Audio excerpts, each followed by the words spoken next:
This story is titled, My Daughter Disowned Me and Told Me That Her Stepfather Was the Man She Deserved as Her Real Father, but later his true color shows up and she is begging me to reconcile. Hey everyone, before we jump into today's video, I need your help. We've noticed the channel is losing some traction and subscribing is one of the best ways you can support us. It's quick, free, and it helps us keep bringing you awesome content. Your support means the world. Let's keep this channel growing together. Thanks so much. Now let's start the video. Hey Reddit. Alright, I didn't think I'd be sharing this, but here I am. I guess I just need to get it off my chest because I don't know who else to talk to. Last year my marriage officially ended. After 16 years, it all came crashing down. I'd been suspecting something for a while. My ex-wife was always on her phone, laughing at messages, coming home later from work, and acting different. When I finally confronted her about it, she denied it at first. Said I was being paranoid and needed to trust her. But I wasn't crazy. Not 2 weeks later, she admitted she was emotionally involved with a guy from her office. Emotionally involved. Like, what does that even mean? I remember her saying, "It's not like I cheated, okay? I haven't slept with him." As if that made it better. To me, she might as well have been halfway out the door already. It didn't take long after that for us to call it quits.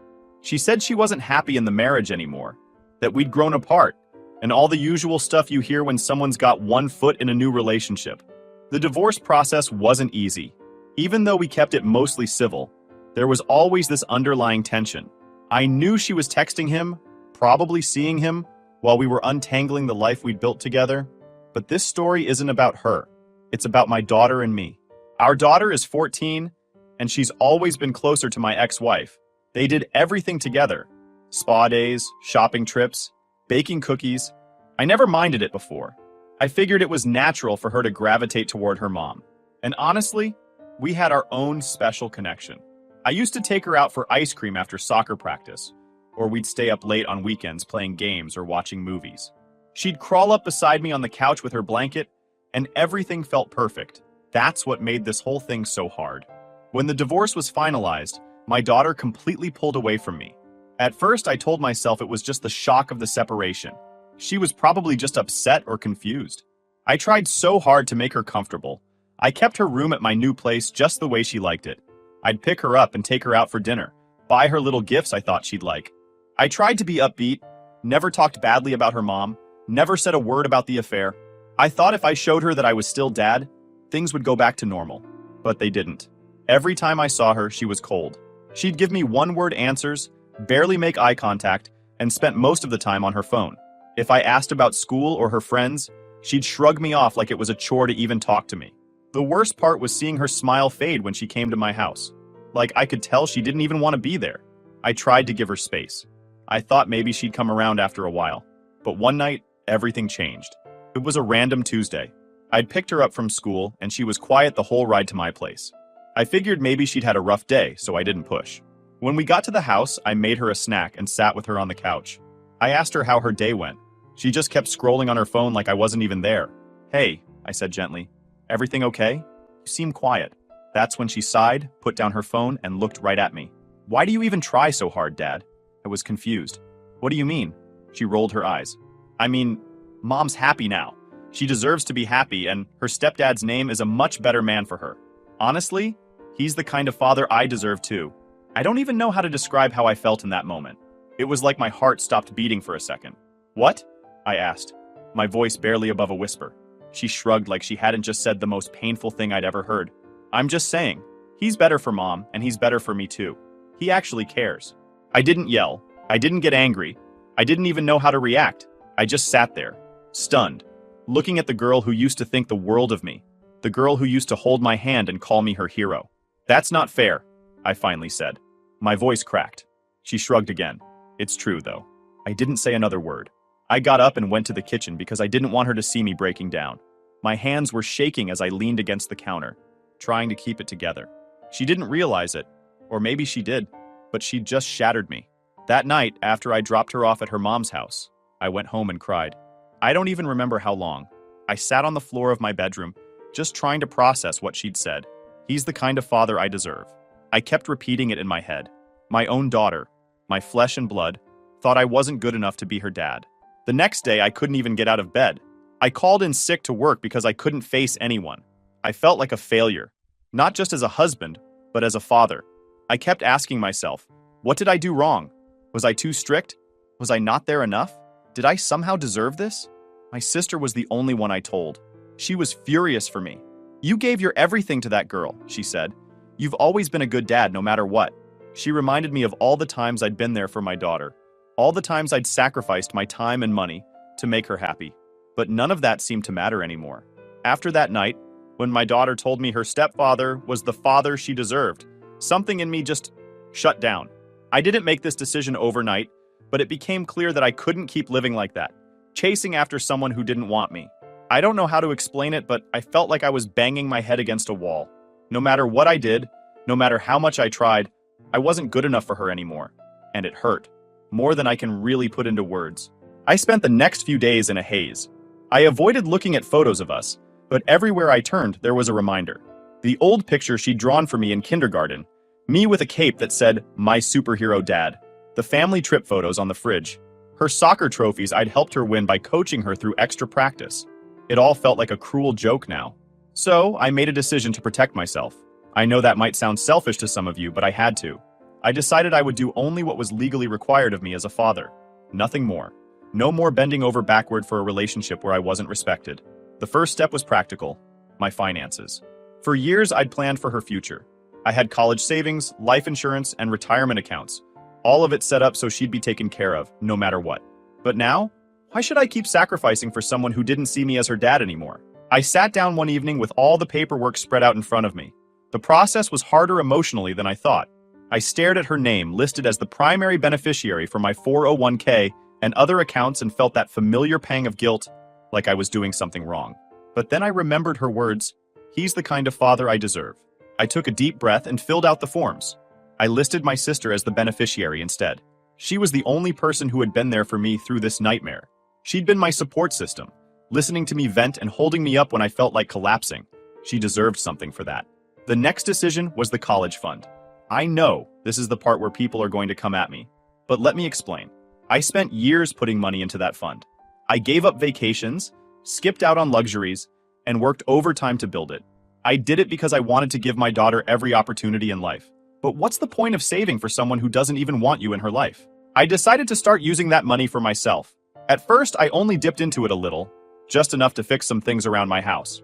Then my sister and I started talking about taking a trip. She hadn't been out of the country in years. And honestly, I needed an escape. I needed something to remind me that life wasn't just pain and disappointment. We booked a 2-week trip to Europe. I used a chunk of the college fund to pay for it. And for the first time in months, I felt like I could breathe again. My sister and I traveled to places I'd only ever seen in pictures. Italy, France, Spain. We ate amazing food, drank too much wine, and laughed like we hadn't laughed in years. For the first time since the divorce, I felt like I was living for me instead of constantly being crushed under the weight of expectations I could never meet. When I got back, I knew there was no turning back. Over the next few months, my daughter started to notice that I wasn't bending over backward anymore. I wasn't trying as hard to engage her in conversation, and I wasn't planning special outings or gifts. I wasn't cruel or unkind. I just stopped trying so hard. I'd pick her up when it was my time, drop her off, and do the basics. I didn't push her to talk or spend extra time together. I just did what was required of me.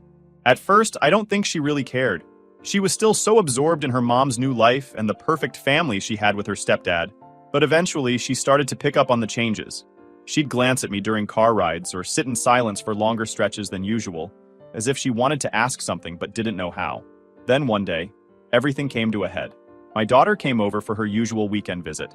She spent most of the afternoon in her room, as usual, doing whatever teenagers do on their phones. I was in my office, going through some mail and organizing my paperwork.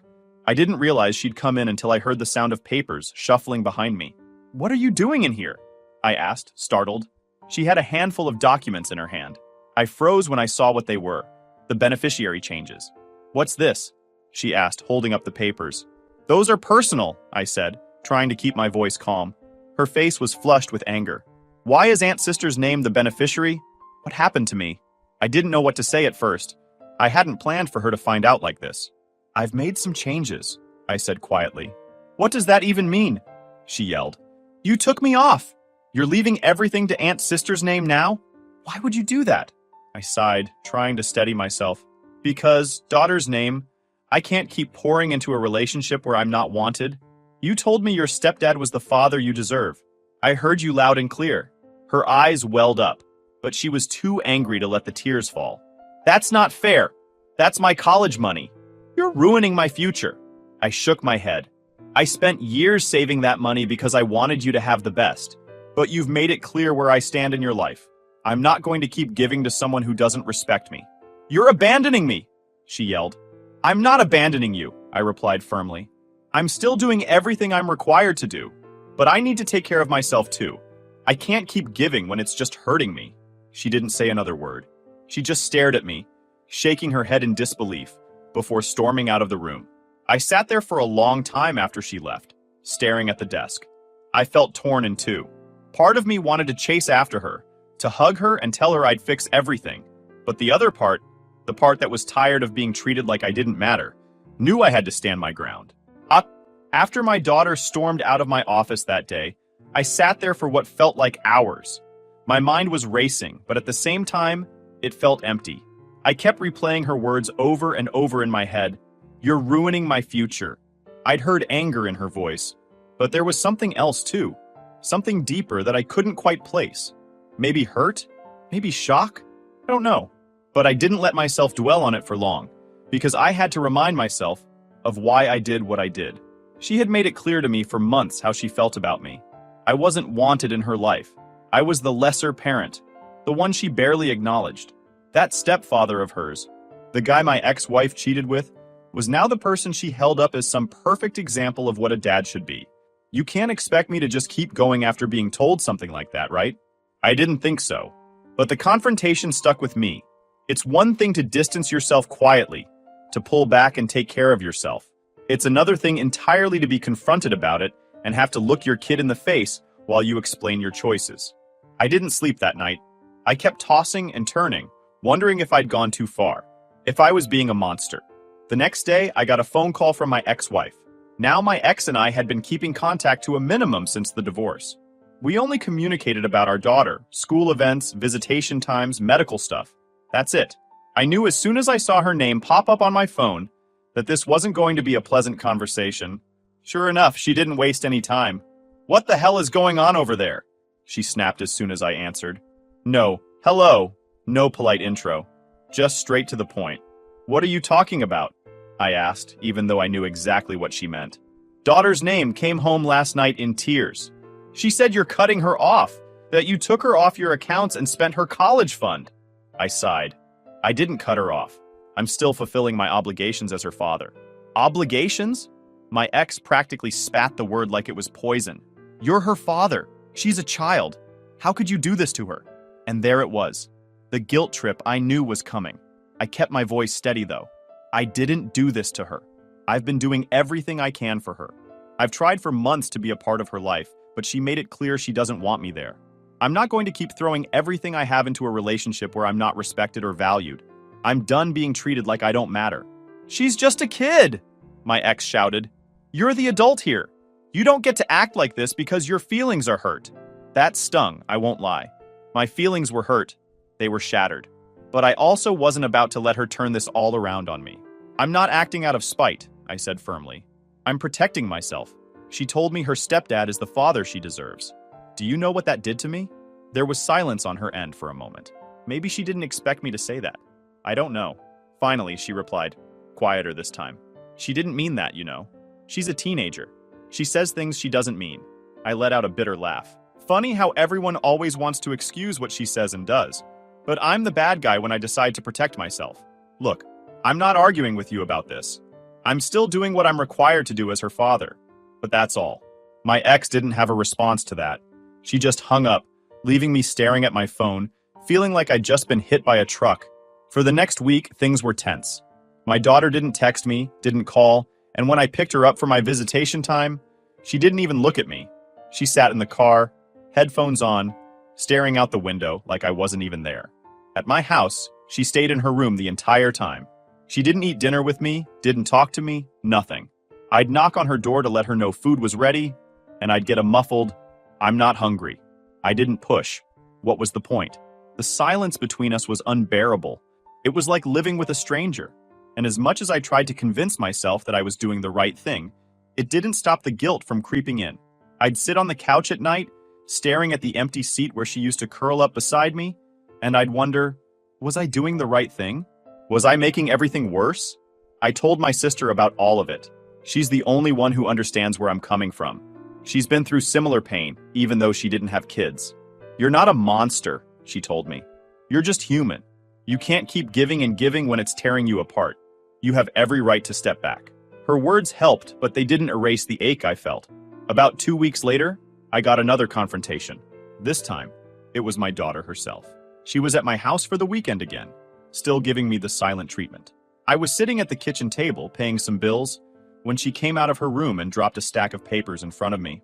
It was the college fund statement. I didn't even know she'd found it. "What is this?" she demanded. Her voice was shaking. I looked up at her. "It's the college fund." "Yeah, the college fund you're taking money out of," she snapped. "Why are you doing this?" "This is my future, Dad." I sighed. "Sit down," I said, gesturing to the chair across from me. She hesitated, but finally sat. "I need you to listen to me, okay?" I said. "That money, I saved it because I wanted to give you the best. I worked overtime, skipped vacations, did everything I could to build that for you. But then you told me I wasn't the father you deserved. Do you know how much that hurt?" Her face turned red. "I didn't mean it like that." "But you said it," I replied gently. "And you've spent months treating me like I don't matter. I can't keep giving everything I have to someone who doesn't want me in their life. I needed to take care of myself, too." She didn't say anything. She just stared at me. Her expression a mix of anger, hurt, and maybe something else. Regret? Don't know. Finally, she stood up and walked back to her room without another word. And just like that, I felt like the worst person in the world. Point. After that last confrontation, the silence in my house became heavier than ever. My daughter stopped talking to me completely. Not just during visits, but in every way. No texts, no calls, nothing. She came over when she was legally supposed to, but it was like having a ghost in the house. She'd walk in, go straight to her room, and shut the door. If I knocked to let her know dinner was ready, I'd get a short "okay," or sometimes no response at all. It wasn't anger anymore. It was like we had both given up. At first, I tried not to let it get to me. I'd sit on the couch and read a book or watch a show, pretending the house wasn't dead quiet except for the occasional creak of the floor when she moved around. I told myself this was what I wanted. Distance. Less hurt. But I was lying to myself. The silence was suffocating. I'll admit something here I haven't told anyone else. Sometimes, when she was in her room, I'd stand in the hallway and listen for any sign of her. I'd hear faint sounds of music playing on her phone or her pacing the floor, and I'd feel this overwhelming wave of sadness. I wanted to knock, to ask her how her day was, to just hear her voice say something that wasn't cold or resentful, but I couldn't bring myself to do it. This silent war went on for weeks. One day, while my daughter was at my place, my sister came over. She'd brought some groceries and a couple of gifts from her recent trip for work. She's always been the kind of person who loves giving gifts, no matter how small. We were sitting in the kitchen, chatting about random things, when my sister glanced toward the hallway. "She still hasn't come out?" she whispered to me. "Nope," I muttered, not wanting to get into it. My sister sighed and shook her head. "This isn't healthy, you know." "What am I supposed to do, sister's name?" I replied quietly. I tried for months. She made it clear where I stand. I can't force her to care about me. She didn't argue with me because she knew I was right. Instead, she got up and walked to the hallway. Before I could stop her, she knocked gently on my daughter's door. "Hey, sweetie," my sister said softly. "Can I come in?" I heard a faint "yeah" from inside, and my sister disappeared into her room. I stayed in the kitchen, trying not to eavesdrop but also unable to stop myself. I couldn't hear everything, but I caught bits and pieces of their conversation. "She's just really mad," my sister said later, after she came back to the kitchen. "She feels like you're punishing her." I looked at her, stunned. "Punishing her? How?" "She sees the money stuff as a punishment," my sister replied. "Like you're taking everything away from her because she hurt you. She doesn't get that you're trying to protect yourself." I sighed, rubbing my temples. How do I make her see that? I'm not trying to ruin her life. I'm just done being a doormat. I can't keep letting her treat me like I don't matter. "I don't know," my sister admitted. "But this silence isn't helping either of you." She was right. I knew she was right. That night, I decided to try talking to my daughter. I didn't know what I was going to say, but I figured anything was better than the Cold War we'd been living in. I knocked on her door, and for once, she didn't ignore me. "Come in," she said, though her voice was flat. I opened the door and found her sitting on the bed, knees pulled up to her chest, staring at her phone. I sat down on the edge of the bed, leaving space between us. For a long moment, neither of us said anything. Finally, I spoke. "Can we talk?" She shrugged. "About what?" "About everything," I said. "About how we got here." She didn't look at me. "You don't want to talk to me. You've made that clear." "That's not true," I said quietly. "I do want to talk to you. But every time I tried, you shut me out. You treated me like I was nothing. Do you know how much that hurt?" She looked up then, and I saw something flicker in her eyes. Maybe guilt. Maybe sadness. "I didn't mean to." "But you did," I interrupted gently. "You told me I wasn't the father you deserved. You chose your stepdad over me. And I get it. Maybe he's great. Maybe you like him. But that doesn't mean I stopped being your dad." She looked down at her hands, silent. "I've made mistakes," I admitted. "Maybe I pulled away too much. Maybe I made decisions you don't agree with. But I did it because I didn't know how else to protect myself. You have no idea how much it hurt to hear those words from you. To feel like I didn't matter to you anymore." Her voice was quiet when she finally spoke. "I didn't mean it like that. I was mad. And you were always so serious and quiet after the divorce. It felt like you didn't care anymore. I felt a lump in my throat. I care more than you know. But I didn't know how to act when you pushed me away." We sat there in silence for a while, neither of us knowing what to say next. It wasn't a magical moment where everything got fixed. Far from it. But it felt like the first time we were actually listening to each other, instead of fighting or shutting down. Before I left her room, I said, "I don't know how to fix this, but I want to try. You're still my daughter. I still love you." She didn't respond, but she didn't tell me to leave either. It had been a few weeks since I told my daughter the truth, that I wasn't going to keep chasing after someone who didn't want me in their life. Things were quiet, but not in a peaceful way. She still came over for her visits, but it felt more like a formality than anything else. She stayed in her room most of the time, and I let her. I wasn't going to force her to be around me anymore. Then, out of nowhere, everything changed. It was late one Friday night when my phone rang. I was half asleep, and for a second I thought I was dreaming when I saw my daughter's name pop up on the screen. She never called me, ever. I sat up quickly, my heart pounding as I answered. "Hello?" Her voice came through the line, choked with tears. "Dad, can I come over?" I was instantly on alert. "What's wrong? Are you okay?" "Please," she whispered. "Can I just come over? I don't want to be here right now." I didn't ask any more questions. "Of course, I'll come get you." When I pulled up to my ex-wife's house, my daughter was already outside, sitting on the curb with a backpack next to her. She looked smaller than I'd ever seen her, like a kid again. Her face was blotchy from crying, and when she saw me, she stood up quickly, wiping her eyes. "What happened?" I asked as she climbed into the passenger seat. She didn't answer right away. She just stared out the window, her arms crossed tightly over her chest. "Can we just go?" she said softly. I nodded and started driving. We sat at the kitchen table later that night. I'd made her some tea, and she held the mug between her hands like it was the only thing grounding her. She was quiet for a long time before she finally spoke. "Stepdad's name cheated on Mom," she said, her voice barely above a whisper. I froze. I hadn't expected that. "What?" She swallowed hard and looked down at the table. "They had this huge fight tonight. Mom found out he's been seeing someone from his gym. I guess it had been going on for a while. She yelled at him and he lost it." I clenched my fists under the table. "Lost it how?" Her lip trembled, and I could see the tears welling up again. "He started saying all these awful things. About her. About me. He said Mom was pathetic for trusting him, and he called me a spoiled little brat. He said I'm just as worthless as she is." I felt my blood boil. My chest tightened, and I had to take a deep breath to calm myself down before I spoke. "He said that to you?" She nodded, tears streaming down her face now. "Yeah. He told Mom he's sick of playing dad to someone else's kid, like it was some chore for him." I sat back in my chair, trying to process what I was hearing. I didn't know how to feel. On one hand, I was furious. Furious that this man, who had been so smug and perfect in her eyes, had shown his true colors. On the other hand, I felt a dull ache because this was exactly what I had feared. My daughter had built him up as the perfect father, the man I could never measure up to. And now, he had torn her down. "Why didn't you call your mom?" I asked gently. She was crying, she whispered. I didn't want to be there. I didn't want to hear them fighting anymore. She looked up at me then, her eyes red and swollen. I didn't know where else to go. The words hit me harder than I expected. For months, she had treated me like I was nothing. like I didn't matter. Now, when her world was falling apart, I was the one she turned to. I wanted to comfort her, to wrap her in my arms, and tell her everything would be okay.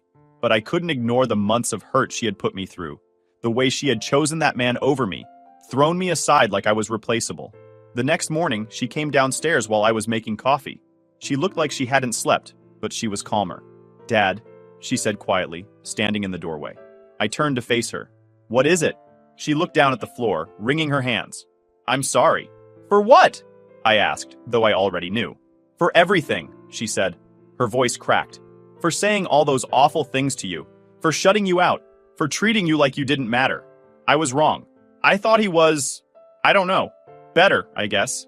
I thought he cared about me more than you did. But he doesn't. He never did. I was so stupid." I stared at her for a moment, letting her words hang in the air. Part of me wanted to forgive her right then and there. I wanted to tell her it was okay, that we could put everything behind us. But another part of me couldn't forget the months of coldness, the way her words had cut me to the core. "I'm glad you're starting to see the truth," I said carefully. "But it doesn't undo everything that happened, daughter's name. You pushed me away. You made me feel like I wasn't good enough to be your dad. And now, just because he showed his true colors, you want to come back?" Her eyes widened, and she looked like I had slapped her. "I'm not asking for you to fix everything," she said, her voice trembling. I just want to try again. I want to have a relationship with you. Please, Dad." I shook my head slowly. "I don't know if I can do that." "Why not?" she asked, tears spilling down her cheeks again. "Because it's not that simple," I said. "I spent months trying to be a part of your life, and you shut me out. You treated me like I was nothing. I can't just forget that." "I was wrong," she sobbed. "I didn't know what I was doing. I was mad at you because of the divorce, and I took it out on you. I thought stepdad's name was better than you, but I was wrong. He's awful.